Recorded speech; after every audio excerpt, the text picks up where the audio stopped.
इतना विशाल ज्ञान है, இந்த அளவுக்கு விஷாலமான ஞானம் இருக்குது, लेकिन सहज बहुत है। ஆனா ரொம்ப சகஜமா இருக்கு। अरे ये क्या बात हो गई? அரே இது என்ன விஷயம் ஆயிடுச்சு? इतना विशाल ज्ञान और सहज कैसे? இவ்வளவு விஷாலமான ஞானம் ஆனா எப்படி சகஜமாச்சு? इतना सहज कैसे हो सकता है? இந்த அளவுக்கு சகஜமாக எப்படி ஆக முடியும்? इतना सहज है कि இந்த அளவுக்கு சகஜமா இருக்கு, लूले लंगड़े अंधे कोढ़ी काने कुब्जे सबको इस ज्ञान को उठा सकते हैं। எப்படின்னா கால் இல்லாதவங்க, இப்போ கை இல்லாதவங்க, அப்புறம் இப்போ பேக் போன் இல்லாதவங்க யாரு வேணாலும் இந்த ஒரு ஞானத்தை எடுத்துக்கலாம்। आता है जो काका गावी नहीं पढ़ी हुई होती है वो भी इस ज्ञान को இப்போ மாதாக்கள் யாரு காக்கா காகானா கூடயும் படிச்சிருக்க மாட்டாங்க, அவங்க கூடயும் இந்த ஞானத்தை उठा लेती है, அவங்க கூடயும் இந்த ஞானத்தை புரிஞ்சுக்கிறாங்க, होशियार बन जाती है। புத்திசாலி ஆயிடுறாங்க। वो दीदी दादियाँ कोई कोई खास पढ़ी लिखी नहीं थी, அந்த தீதி தாதிகள் அந்த அளவுக்கு ஒண்ணு படிச்சிருக்கல, उनको बाबा ने पढ़ाई लिखाई पढ़ाई அவங்களுக்கு பாபா படிப்பெல்லாம் சொல்லி கொடுத்தாங்க, थोड़ी बहुत। கொஞ்சம் கொஞ்சம் நஞ்ச சொல்லி கொடுத்தாங்க। आज इतनी बड़ी संस्था वो कंट्रोल कर रही, இன்னைக்கு இவ்வளவு பெரிய இன்ஸ்டிடியூஷனை கண்ட்ரோல் பண்ணிட்டு இருக்காங்க। वो तो जड़े हैं, அவங்க வேறா இருக்காங்க, उन जड़ों से भी पावरफुल पार्ट बजाने वाली आत्माएं अभी அந்த வேர்களுக்கு கூடயும் பவர்ஃபுல்லான பார்ட் செய்யக்கூடியவங்க இப்போ एडवांस पार्टी में, அட்வான்ஸ் பார்ட்டில இருக்காங்க, जो उससे भी बड़ा हुजूम दुनिया में तैयार करने वाली है। அதை விட பெரிய கூட்டத்தை உலகத்துல தயார் பண்ண போகுறாங்க। क्या ब्रह्मा कुमारियों का जो हुजूम है என்ன பிரம்மகுமாரிகளினோட கூட்டம் என்ன இருக்கோ तो बहुत छोटा सा है, அது ரொம்ப சின்னதா இருக்கு, और जो उनका मर्तबा है பிறகு அவங்களோட மதிப்பு அவங்களுக்கு என்ன இப்போ கிடைச்சிட்டு இருக்குதோ वो बहुत थोड़ा सा है। அது ரொம்ப கொஞ்சதா இப்போ। अभी एडवांस पार्टी जब अपने प्रभाव में पहुंचेगी இப்போ அட்வான்ஸ் பார்ட்டி எப்போ தன்னோட பிரபாவத்துல அது பிரபாவத்தை அடையுமோ तो बहुत बड़ा रूप होने वाला, அப்போ மிகப்பெரிய ரூபம் ஆக போகுது। और उसमें भी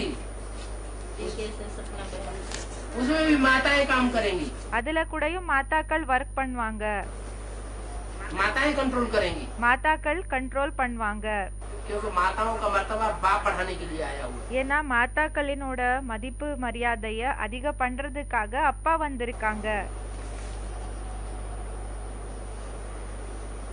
ऊंची थी ऊंची माता कौन है? உயர்ந்ததிலும் உயர்ந்த மாதா யாரா இருக்காங்க? जगदम्बा। ஜெகதம்பா। तो जगदम्बा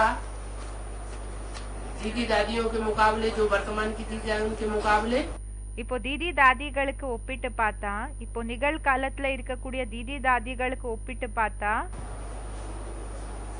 कई गुना बड़ा रूप धारण करने वाली, பல மடங்கு பெரிய ரூபத்தை தாரணா பண்ண போகுறாங்க, कई गुना मान मर्तबा धारण करके संसार में प्रत्यक्ष होने वाली, பல மடங்கு அவங்களோட மதிப்பு கௌரவம் எல்லாமே அதிகமாகும், அதிகமாகி உலகத்துக்கு முன்னாடி பிரத்யக்ஷ ஆகுவாங்க। ये सब प्रत्यक्ष होना तब होता है जब बाप बुद्ध हो जाता है। இதெல்லாமே பிரத்யக்ஷ ஆகிற விஷயம் எப்போ நடக்கும்னா எப்போ அப்பா குப்தம் ஆகுறாங்களோ அப்போ நடக்கும்। आदि में भी बाप ஆரம்பத்துல கூடயும் அப்பா गुप्त हुआ, குப்தமா இருந்தாங்க, और जड़ों में பிறகு வேர்கள்ல वो ब्रह्मा कुमार कुमारी अभी அந்த பிரம்மா குமார் குமாரி இப்போ प्रत्यक्ष हुए, பிரத்யக்ஷம் ஆனாங்க, और अभी भी बाप बच्चों की आशा पूरी करेगा।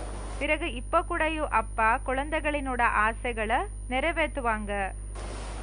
क्योंकि एडवांस पार्टी हो चाहे बेसिक नॉलेज की पार्टी हो, ஏன்னா அட்வான்ஸ் பார்ட்டியா இருக்கலாம் இல்லனா பேசிக் பார்ட்டியா இருக்கலாம், अगर वहाँ अंदर अंदर झगड़ा चल रहा है ஒருவேளை உள்ளுக்குள்ள அங்க சண்டை போயிட்டு இருக்குதுன்னா, तो किस बात को लेकर झगड़ा चलता है? போர் போயிட்டு இருக்குதுன்னா எந்த விஷயத்துக்கான ஃபைட்டிங் போயிட்டு இருக்குது.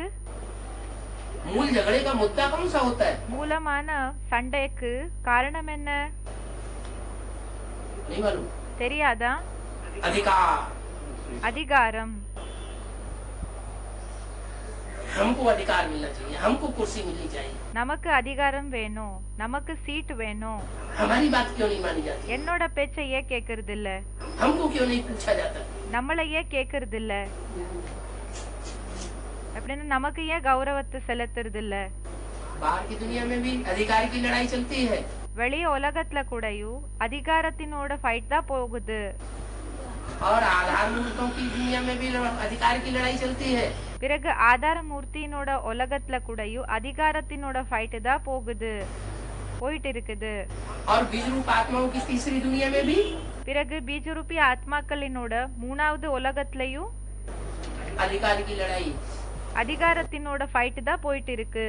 इसको वानर सेना कहा जाता है। இதுக்கு வானர் சேனன்னு சொல்லப்படுகிறது. குரங்குகளினோட சேனன்னு சொல்லப்படுகிறது. वो आपस में लड़ाई लड़ रहे हैं। அவங்க ஒருத்தருக்கு ஒருத்தர் சண்டை போட்டுக்கிட்டு இருக்காங்க. तो बाप तो सब बच्चों की आशा पूरी करेगा ना? இப்போ அப்பா என்ன செய்வாங்க? எல்லா குழந்தைகளினோட ஆசைகளை நிறைவேற்றுவாங்க இல்லையா?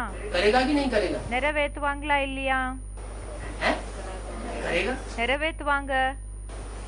तो उनकी आशा पूरी करता है। அப்போ அவங்களோட ஆசைய நிறைவேற்றுவாங்க. अच्छा, சரி, करो राजे। பண்ணுங்க ராஜாங்கம்.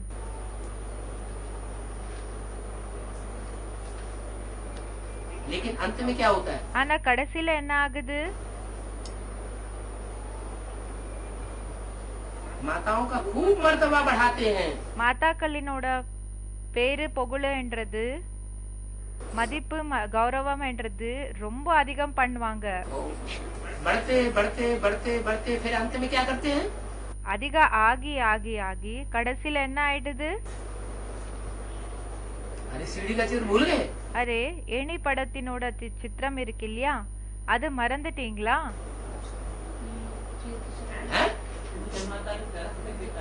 डूबीजा डूबीजा नहीं होती है। டூபிச்சா டூபிச்சா ஆகிறது இல்லையா, மூழ்கிப்போ என்றது ஆகிறது இல்லையா? जब वो देवियां राक्षसी का रूप धारण करती है, பிறகு அந்த தேவிகள் எப்போ ராட்சசிகளினோட ரூபத்தை தாரண பண்றாங்களோ, तामसी रूप धारण करती है, தாமசி ரூபத்தை எப்போ தாரண பண்றாங்களோ, तो फिर उनको डुबो दिया जाता है। பிறகு என்ன செய்யப்படுகிறது? அவங்கள மூழ்க வச்சிடுவாங்க. क्योंकि जब सत्य प्रत्यक्ष होता है, ஏன்னா எப்போ உண்மையானவர் பிரத்யக்ஷம் ஆகுறாங்களோ, तो वो सब डूब जाते हैं। அப்போ அவங்க எல்லாருமே மூழ்கி போயிடுறாங்க. और सत्य है एक।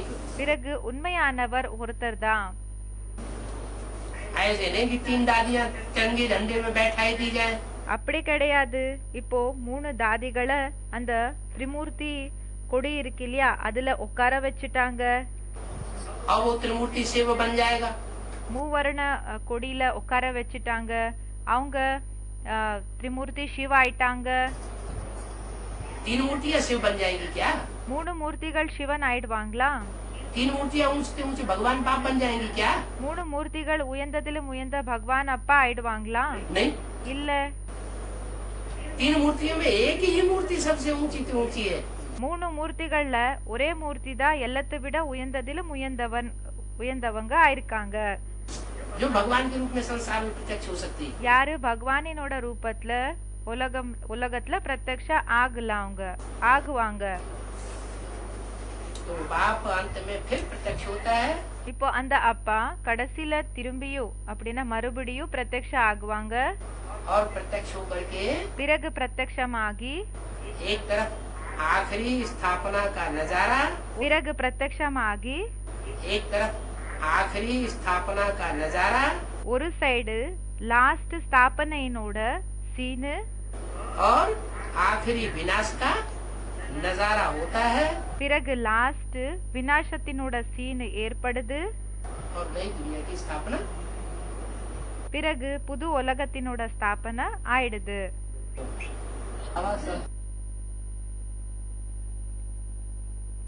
ஓம் சாந்தி.